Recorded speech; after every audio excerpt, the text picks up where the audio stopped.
So I entered that contest, and I won that contest, and kept playing D&D, and then they ran another contest. And the second contest that they ran, which must have been right around 1979, I'm thinking, was a dungeon design contest. And by that time, actually, I was into it. So I came up with this kind of H.P. Lovecraft-inspired idea, and I spent, I don't know, somewhere between a week and 2 weeks, two-finger typing, because back then none of us had keyboarding classes, and they didn't actually teach typing in school, at least not the guys.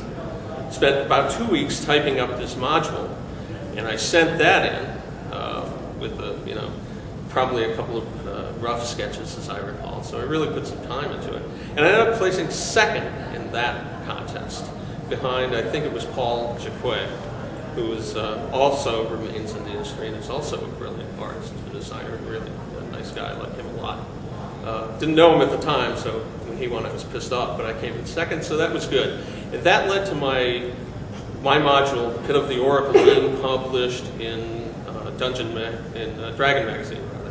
If I said Dungeon earlier, I'm sorry. When they created both magazines, it became confusing. So at that point, I sent in that, and I won. And then in early 1980, having accomplished that, there was an ad in the magazine that said, "Wanted designers, editors, artists." And I sent my stuff in. It was interesting. I, of course, spent a lot of time typing it up and that kind of stuff. And I was in college at the time. And my dad was working at the college, and I had this resume that I had painstakingly typed up, two-finger style, on this old manual typewriter. And I had gone up to see my dad, and I had this thing with me. And his secretary saw it and said, "Let me retype that for you." And she was an executive secretary, so she was really good and took out any little mistakes and made it. It was a thing of beauty. Before there were computers and anyone could make a thing of beauty, she made my crappy-looking resume a thing of beauty. Sent it in, and in around March to May, sometime that year, I got a letter back saying, "Oh, thank you very much for your submission, but we decided to hire some other people."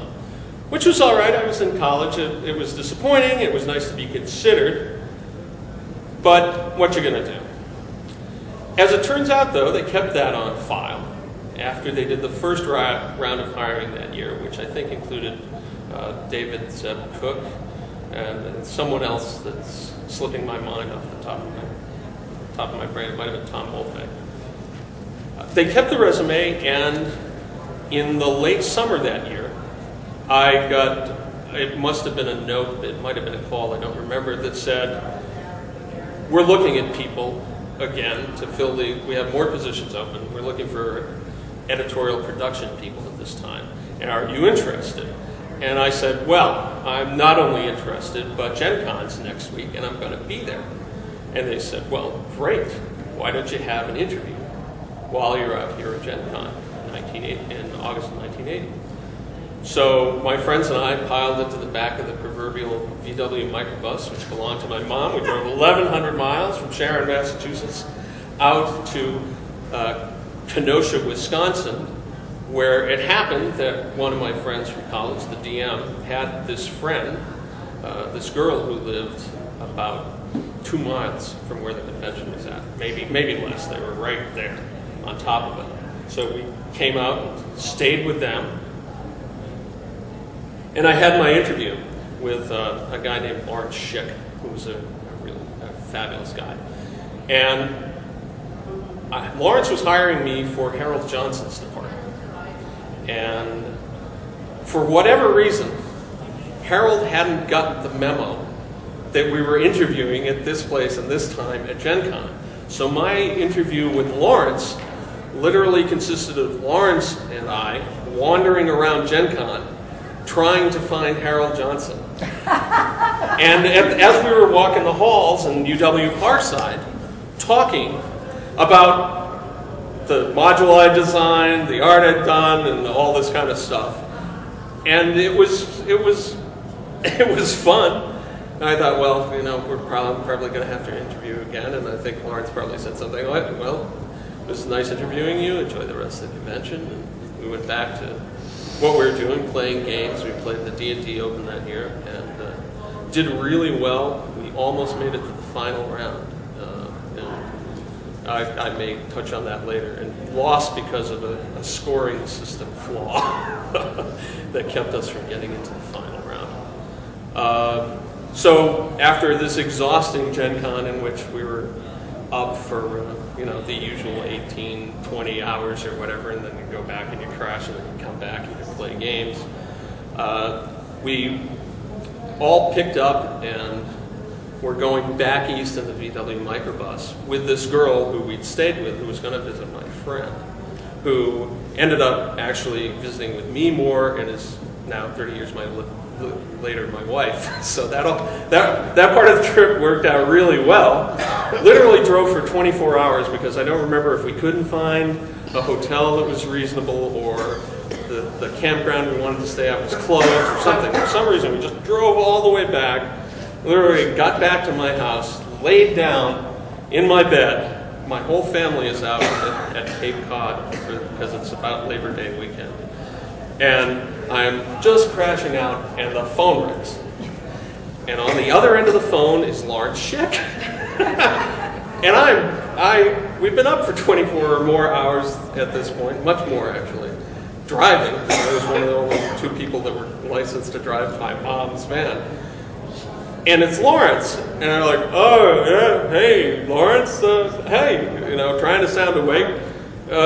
Nice to talk to you. I just got back from Gen Con. And he's like, great, how soon can you get back here? And I'm like, how soon do you want me? At that point, I'm pretty awake. And about 10 days later, I flew out to Lake Geneva with a guitar and a suitcase and a sleeping bag to go work at TSR. And that was September of 1980. And it was just an amazing kind of couple of weeks there. And at that point, I had to drop out of college, which was kind of a drag because I was going to be a senior. But on the other hand, I was going to work for my dream job that I think paid 25 cents above minimum wage at the time. And the minimum wage was, $4.30 an hour or something like that? It was very little money.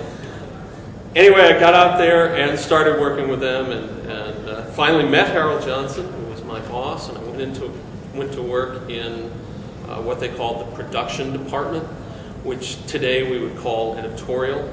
They had kind of a strange system at TSR where they had design and then development and then production. And in theory, development was editing, but the way it actually worked was development, the designers kind of roughed something in, the developers kind of roughed it up a little more, and then they handed it to production, who was, in production, we were in charge of making sure that the books actually got published and got out the door.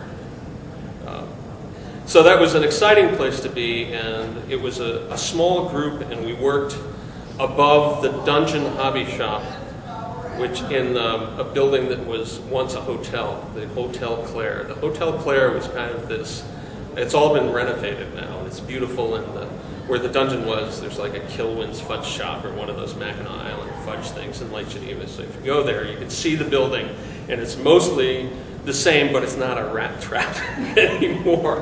Hotel Clare was kind of this big leaning heap, and you could see on the side of it the words Hotel Clare painted, but it was all faded by 50, 60, however many years it had been faded. And the stairways were all kind of crooked and the walls were cracked.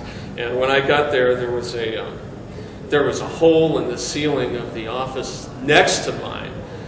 And we're like, well, what happened? Why is there a hole in the ceiling? Why hasn't this been fixed? Gary and his partners had bought the building when they first started getting some success.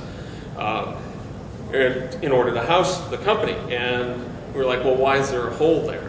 And they were like, well, Errol Otis was crawling around the alley and he fell through. And it was a sizable hole, and that hole was there as long as we were in that building. It never did get repaired. It was really a kind of amazing, crumbling old building. And the art people And what became the RPJ people were on the second floor, and the design and development and production were on the third floor, which gave us a lovely view. This is right on the main corner, downtown in Lake Geneva. Have any of you been out to Lake Geneva? A few. So you've seen where the building is now. It's beautiful, right down the street from a building that says, it's like this really ugly tower that has a plaque on the front that says, "On this place once stood a Frank Lloyd Wright building." It's like we knocked down a Frank Lloyd Wright building to put up the ugliest tower in town. Anyway, so it's still in that spot where you can go